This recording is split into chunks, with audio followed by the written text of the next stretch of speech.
Mesdames et messieurs, bonsoir. Merci de vous recevoir encore une fois dans cette émission. Nous avons en tout cas un grand plaisir de recevoir encore une fois, la première fois d'ailleurs, il faut le dire, parce que c'est la première fois qu'on les reçoit dans cette émission, le député fédéral Laurent Lui, qui est d'ailleurs devenu très familier dans le milieu congolais, puisqu'on les retrouve presque dans toutes nos manifestations, les manifestations organisées par le combattant. D'ailleurs, il est considéré aujourd'hui, on peut dire, le député le plus proche, le député belge le plus proche de la communauté congolaise. On va peut-être le savoir tout de suite dans notre émission.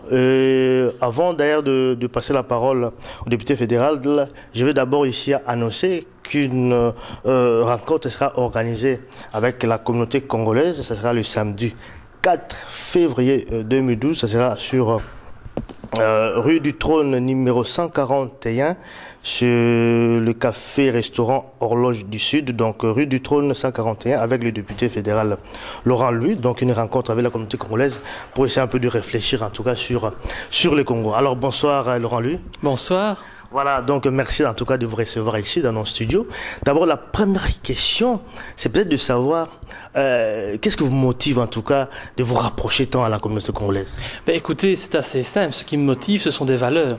Oui. Valeurs de liberté, valeurs de démocratie, valeurs de non-ingérence. Et aujourd'hui, on constate que avec le processus électoral au Congo, on a mis en lumière un phénomène très grave qui montre qu'aujourd'hui encore le Congo n'est pas indépendant, qu'il n'a pas sa souveraineté, puisque la communauté internationale, la Belgique et d'autres pays influencent également le sort des élections en soutenant aujourd'hui un pouvoir illégitime en la personne de M. Kabila, qui n'est plus le président légitime de la population, clairement, et ça tout le monde le sait, on l'a démontré avec toutes les tricheries qu'il y a eu. Et donc, moi, c'est vrai qu'en tant qu'amateur d'histoire, que belge, j'ai toujours été intéressé par l'histoire de mon pays. Et l'histoire de mon pays passe indéniablement par le Congo. Parce que nos deux pays sont liés à jamais, ce sont des pays frères. La Belgique ne serait pas ce qu'elle est devenue aujourd'hui sans le Congo. Donc je pense qu'aujourd'hui nous devons aussi avoir le courage de reconnaître tout ce qu'on a fait au Congo, ce ne sont pas souvent des choses très positives. Pour ça que moi je parle d'un génocide qui a été commis sous Léopold II, les actes vraiment très graves et les crimes qui ont été commis durant la colonisation. Et je pense aujourd'hui que la Belgique doit dénoncer tous ces faits parce qu'on doit faire un devoir de mémoire. Et donc c'est cette logique-là qui me guide aujourd'hui. Donc la vérité, la liberté, la démocratie, mais aussi ce devoir de mémoire qui pour moi est indispensable si on veut construire des relations futures convenables et éthiques entre le Congo et la Belgique. Effectivement, mais là vous parlez de l'ingérence. Est-ce que vous pensez qu'aujourd'hui la Belgique peut vivre sans toutefois s'ingérer dans les affaires du Congo? Mais aujourd'hui, la communauté internationale en général. Mais je pense que chaque État a vocation à être indépendant. Et donc moi ce que je souhaite, c'est que le pouvoir émane de la population. Et donc que ce soit le pouvoir qui est la population qui est la souveraineté. Aujourd'hui, ce n'est pas le cas. On défend des intérêts souvent financiers.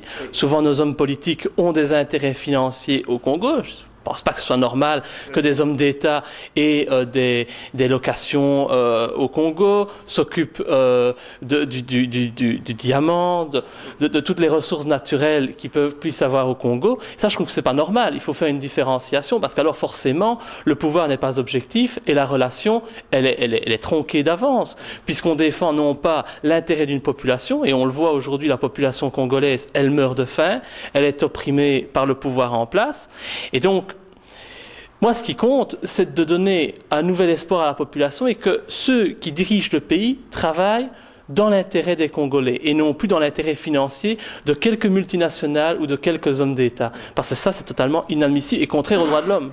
Effectivement. Mais vous parlez il faut dénoncer, mais dénoncer de quelle manière? Parce qu'effectivement, qu'on a commencé aussi à dénoncer depuis longtemps, mais ça ne marche toujours pas. Mais il faut dénoncer, mais par quelle manière? Il faut commencer toujours à marcher, à passer à la télévision, interpeller le ministre. Est-ce qu'il faut aussi bouger de notre façon? Mais aujourd'hui, on le constate. Oui. Il faut se mobiliser partout dans le monde, et c'est ce que la communauté congolaise partout dans le monde fait aujourd'hui.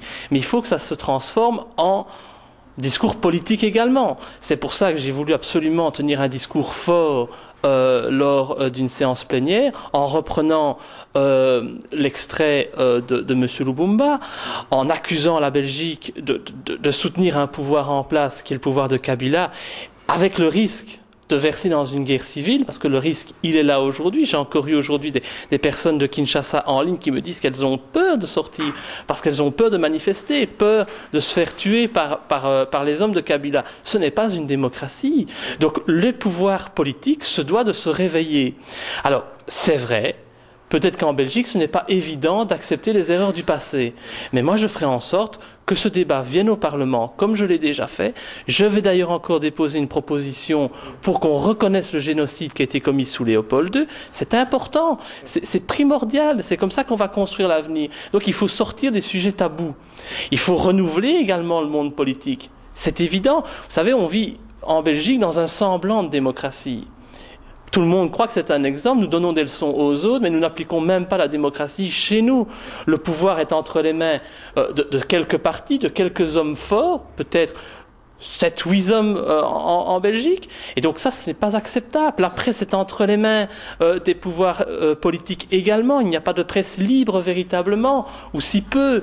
Et donc, je crois qu'il faut totalement modifier la conception de notre société, ici aussi en Belgique.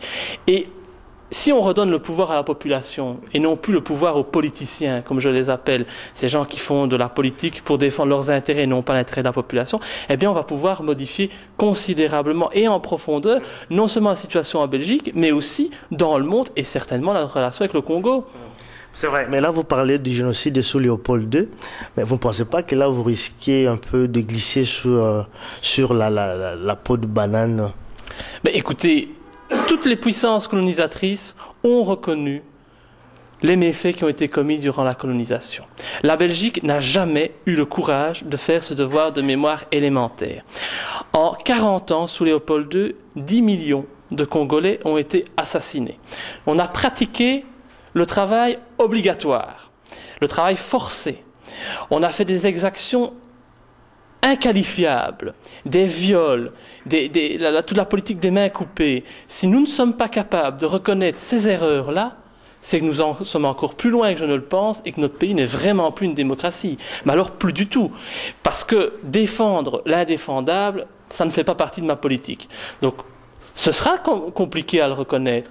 Mais je pense, aujourd'hui, nous sommes en 2012, on a la capacité de passer au-dessus de ça et de reconnaître nos erreurs comme toutes les autres puissances l'ont fait dans le monde. Ça montrera au moins que nous avons la capacité de voir la réalité telle qu'elle est et de l'assumer. Parce que les actes ont été commis. C'est facile de les mettre sous terre, de les oublier, de faire comme si rien ne s'était jamais produit. Et toujours de donner l'image de la Belgique bienfaisante qui a été apporter la civilisation au Congo. C'est plutôt l'inverse. C'est le Congo qui nous a permis, nous, en Belgique, de développer notre pays. C'est le Congo qui a permis que Bruxelles se transforme d'une petite ville de province sans envergure en une grande capitale européenne. On ne va pas rappeler tout ce qui a été construit sous Léopold II grâce aux richesses du Congo. C'est énorme. C'est énorme. Il y a des dizaines de bâtiments qui ont été construits. Ceux qui font en fait l'image de notre capitale. Donc voilà, je pense que non, c'est pour moi élémentaire.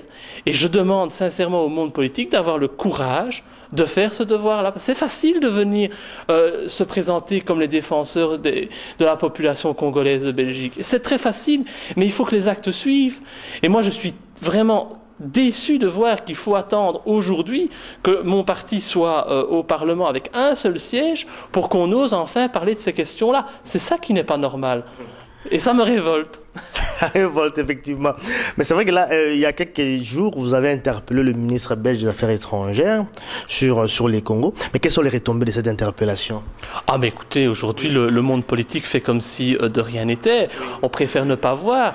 D'ailleurs, 2-3 jours après cette intervention, André Flau renvoyer encore une fois des félicitations à la CENI, alors qu'on sait que la CENI n'a pas fait son travail convenablement, que les responsables de la CENI étaient corrompus par Kabila, et donc que le président de la Chambre et l'audace, après l'intervention que j'ai faite, d'aller encore une fois apporter des félicitations, je pense que là, ils n'ont vraiment rien compris, qu'il est temps de leur montrer... Quelle conclusion alors tirez-vous il faut leur montrer que face au refus de comprendre la réalité au Congo, face au refus de voir les choses telles qu'elles sont, eh bien, ils vont devoir payer les conséquences de leurs actes. Et donc, voilà, c'est pour ça qu'on invite la population congolaise de Belgique, de Bruxelles, à cette réunion de samedi à 15 heures à l'horloge du Sud, pour essayer de voir comment nous allons pouvoir transformer le mouvement qui s'est mis en route dernièrement dans Bruxelles, à Anvers, à Leuven, en un véritable mouvement politique pour donner la voix aux sans-voix que sont aujourd'hui les Congolais de Belgique, puisqu'on ne les écoute pas et qu'on les considère toujours injustement comme des casseurs ou des hooligans, ce qu'ils ne sont absolument pas. Et ça, je tiens à le dire et à l'affirmer haut et fort. Donc ça sera le samedi, donc vous invitez tous les Congolais, finalement tous les Congolais les samedis 14 février 2012, donc ça sera sur rue du Trône 141, donc à 1050 de Bruxelles, horloge du Sud de café-restaurant finalement. Donc, mais est-ce que vous tenez un tel langage tout simplement parce que vous êtes nouveau, disons dans la politique, ou alors vous avez vraiment la conviction de ce que vous dites?